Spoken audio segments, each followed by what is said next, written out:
I want to show you how to check the normality assumptions. So these assumptions is prerequisite for many inferential statistic technique.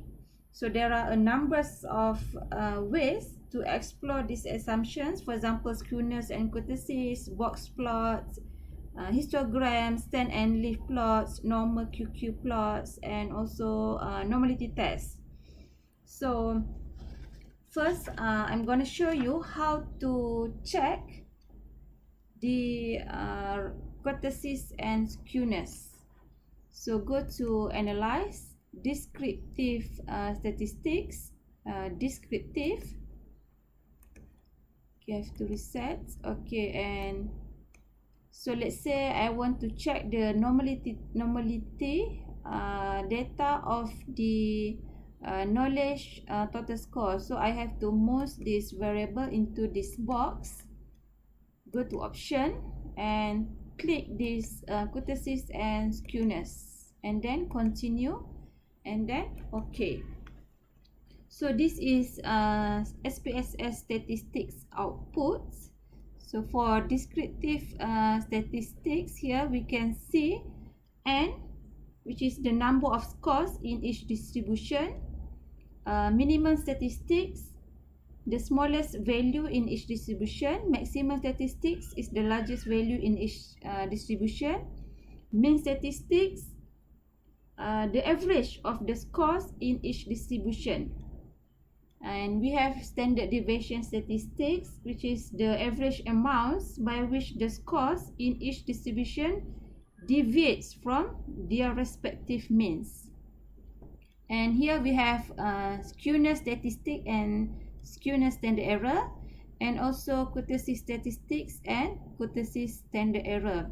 So skewness statistics is a measure of the symmetry of a distribution of scores. So when the skewness statistic is 0, the distribution is perfectly symmetrical. Skewed distributions can be either positive or negative. And then for standard error skewness, a measure of how much the skewness statistic is expected to vary from sample to sample. Kurtosis statistic is a measure of how big or flat a distribution of score. A kurtosis statistic of 0 indicates that the distribution is normally distributed, and kurtosis standard error measure of how much the kurtosis statistic is expected to vary from sample to sample.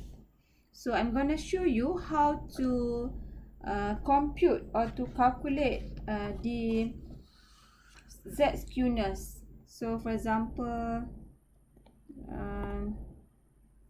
Z skewness. So Z skewness is the formula is Z skewness. The formula, okay, Z skewness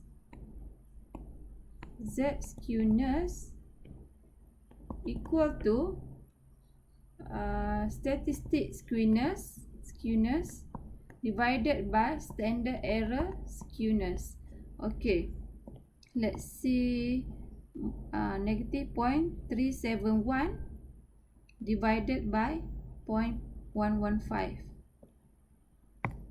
So negative 0.371 divided by 0.115 equal to negative 3.226. Negative 3.226. And for Z kurtosis equal to statistic kurtosis divided by standard error kurtosis. So negative 0.3 divided by negative 0.3 divided by 0.23 equal to 1.30. Negative 1.30. So if Z value is lies between negative 3 and 3, the data is symmetric, otherwise non-normal. Okay, so the second one I want to show you how to check normality plot and test.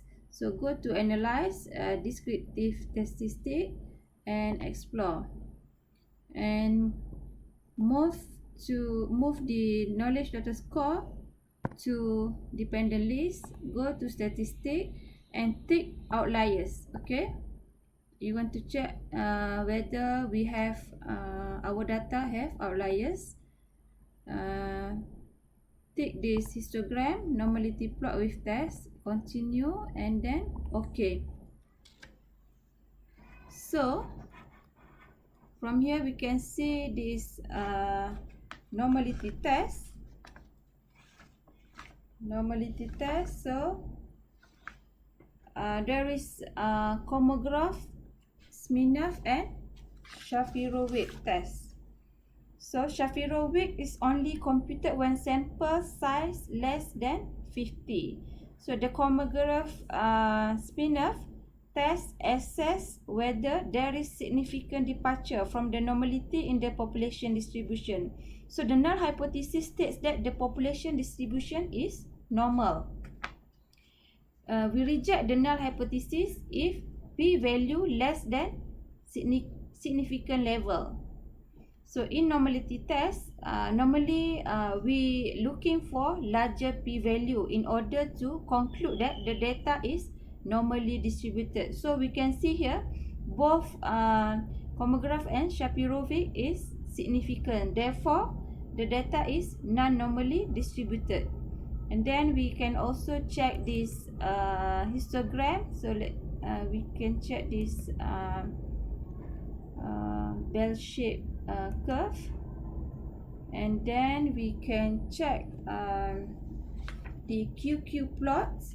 So generally SPSS plot the observed data on the horizontal axis and the expected or the trended normal on the vertical axis. So the interpretation of the plot can be concluded from the pattern of this figure. Okay, you can see this normal QQ plots. So if a group of scores are normally distributed, the points should be clustered tightly around the diagonal line. Okay, for the trended normal, if the data are normally distributed, we should see a roughly even spread of points above and below the horizontal line. Okay, now we want to check the box plot. So we can see here there are 4 outliers, cases number 4, 5, 2 and 3. Okay, for the box plot,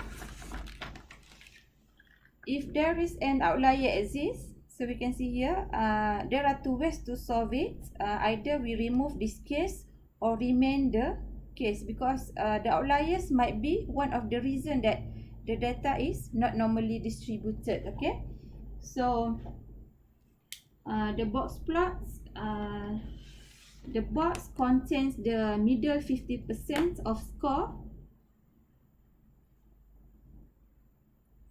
and is bounded by Tukey's hinges, which approximate by the 25th and 75 percentiles. So the line in the middle of the box is the median. We call this as medians.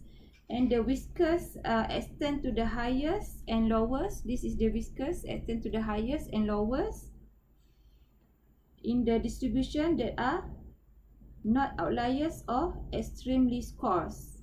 If there were outliers, so this is the outliers, either of this distribution, that will be denoted with a circle and data file row number. So we can check this row number of cases in the data file. And if there were extreme cases score in either of this distribution, that will be denoted with an asterisk. So here we only have outliers, only denoted with circles. So no extreme scores in this file, in this data set. Okay, thank you everyone. Bye.